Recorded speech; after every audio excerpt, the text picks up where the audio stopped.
अपने एक्सिस के गिर्द घूमती है। ये ग्लोब मैंने आपके सामने रखा हुआ है, तो इसको जरा आप गौर से देखें। ये घूम रहा है, नजर आ रहा है?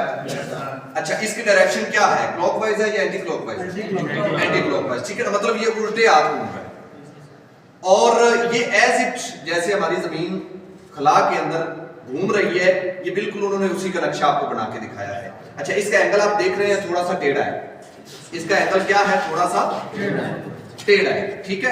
इस एंगल को आप देख रहे हैं, ये 23.5 डिग्री इसके अंदर टिल्ट है। अगर आप मसलन लोग सोचते हैं कि जमीन बिल्कुल स्ट्रेट एंड 90 के एंगल पे, हालांकि ऐसे नहीं है, जमीन थोड़ी सी टेढ़ी है। तो ये आप देख रहे हैं, ये कितने जो है ना वो घंटों में अमूमन चक्कर मुकम्मल करता है? 23 घंटे 4 सेकंड, शाबाश, ठीक है। लेकिन अमूमन लोग इसको क्या कंसीडर करते हैं? 24 घंटे, ठीक है। तो ये आपने याद रखना है। एक तो ये हो गया, ठीक है। दूसरा अब हम डिस्कस करते हैं कि जमीन अपने मदार में कैसे घूमती है। तो उसके लिए ना हमारे पास ये मॉडल है, इसको जरा आप गौर से देखिए। अच्छा, इसके अंदर ये वाला जो रेड पार्ट है, इसको कंसीडर किया हुआ है सूरज, और इसको क्या कंसीडर किया हुआ है? क्योंकि इसके ऊपर मैपिंग आपको नजर आ रही है, नक्शे बने हुए हैं। और इसको क्या कंसीडर किया हुआ है, जो व्हाइट कलर है? चांद। तो अब हम देखेंगे इसको कि जमीन और चांद दोनों सूरज के गिर्द कैसे घूमते हैं। इस गर्दश को क्या कहते हैं? मदारवी गर्दश। क्या कहते हैं? मदारवी गर्दश।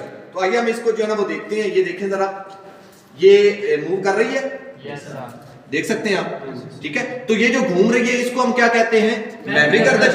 और अब ये चांद और जमीन दोनों सूरज के गिर्द चक्कर लगा रहे हैं, इसको हम क्या कहेंगे? मदारवी गर्दश। तो आप देख सकते हैं कि फिजा के अंदर इस तरह जो है वो जमीन और चांद दोनों अपने मदार में घूम रहे हैं। अच्छा, एक बात इसमें और हम शामिल कर लेते हैं।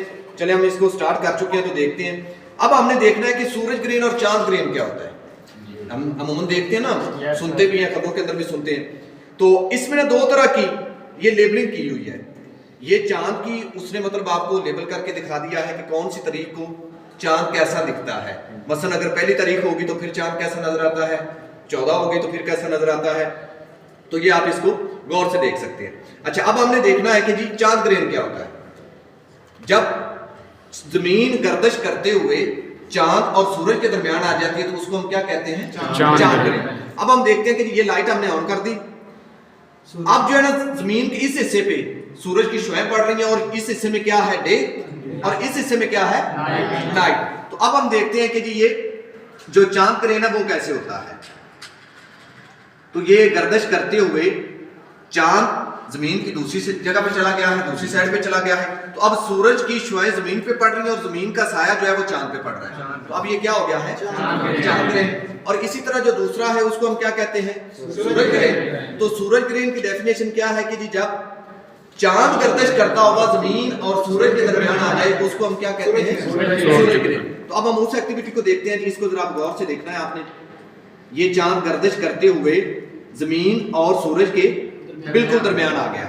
अच्छा, आपने अब गौर करना है ग्लोब के ऊपर, जमीन के ऊपर, कि ये वाला जो कंट्रीज है या ये वाला जो बर्रे आज़म है, यूरोप नजर आ रहा है आपको, जिसको बर्रे आज़म क्या कहते हैं? यूरोप। तो अब यूरोप जो है वो चांद के पीछे छुप गया है। अब यूरोप के जितने भी कंट्रीज हैं या जितने भी लोग वहां पर रहते हैं, वो सूरज ग्रहण का मुजाहरा कर सकते हैं। ठीक है, समझ आ गई है? तो इसको हम क्या कहते हैं? सूरज ग्रहण। ठीक है, तो आज का हमारा जो टॉपिक है वो यहीं पे कंप्लीट हुआ। अगर किसी का सवाल है तो वो इसके बारे में पूछ सकता है जी। ओके, कितनी हो गई थी?